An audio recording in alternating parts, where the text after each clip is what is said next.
भले ही हमारे पास कुछ ना हो, हमारे पड़ोसी के पास भी कुछ नहीं होना चाहिए। सब कुछ होते हुए भी मनुष्य इस भावना के साथ कभी संतुष्ट और सुखी नहीं रह पाता। नमस्कार देवियों और सज्जनों, हम आपका हमारे YouTube चैनल आध्यात्मिक हिंदी में स्वागत करते हैं। यहाँ हम आपको आध्यात्मिक दुनिया से परिचय कराने का प्रयास करते हैं।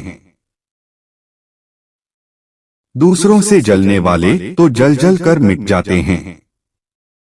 आगे वे बढ़ते हैं जो दूसरों की खुशियों पर खुश हो जाते हैं। करते रहो जिसका जो काम है। जलने वालों को भी मेरा प्रणाम है। आइए ईर्ष्या पर एक सार्थक कहानी सुने। ईर्ष्यालु पेड़। एक आदमी एक रास्ते पर पैदल चला जा रहा था। उस रास्ते के बीचों बीच उसे एक बड़ा सा पत्थर पड़ा हुआ दिखाई पड़ा। उसने सोचा कि रास्ते के बीच में पड़ा ये हर राहगीर के लिए असुविधाजनक रहेगा। इसलिए उसने उस पत्थर को उठाकर रास्ते के किनारे लगे एक पेड़ के नीचे रख दिया। कुछ देर पेड़ के नीचे आराम करने के बाद वह वहां से चला गया। थोड़ी देर बाद एक चित्रकार उस रास्ते से गुजरा और उस पेड़ के नीचे चित्रकारी करने लगा। चित्र बनाते बनाते लाल रंग उस पत्थर के ऊपर गिर गया।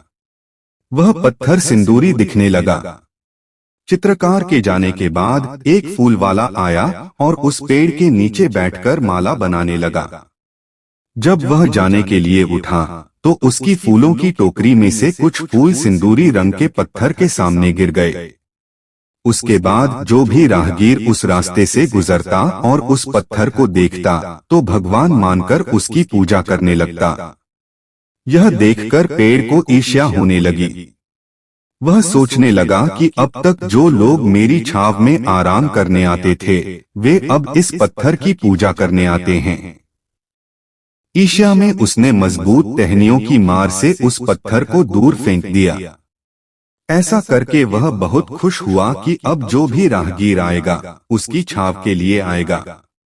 लेकिन जब राहगीर वहां पूजा करने आए और उस पत्थर को वहां नहीं पाया तो कहने लगे कि अवश्य यह स्थान अशुभ है, इसलिए भगवान यहां से चले गए। इस स्थान के कारण यह पेड़ भी अशुभ है। उसी समय वे कुल्हाड़ी लेकर आए और उस पेड़ को काट दिया। पेड़ को उसकी ईर्ष्या का परिमाण मिल चुका था।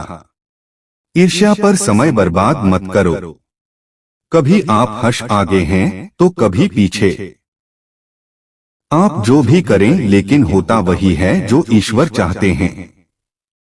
इसलिए आप वो करें जो ईश्वर चाहते हैं, फिर वही मिलेगा जो आप चाहते हैं। यदि आप हमारे विषय को पसंद करते हैं तो सदस्यता लेना न भूलें और घंटी आइकन दबाएं। हम आपकी अनुमति लेते हैं और एक और आध्यात्मिक वीडियो के साथ आपसे मिलते हैं।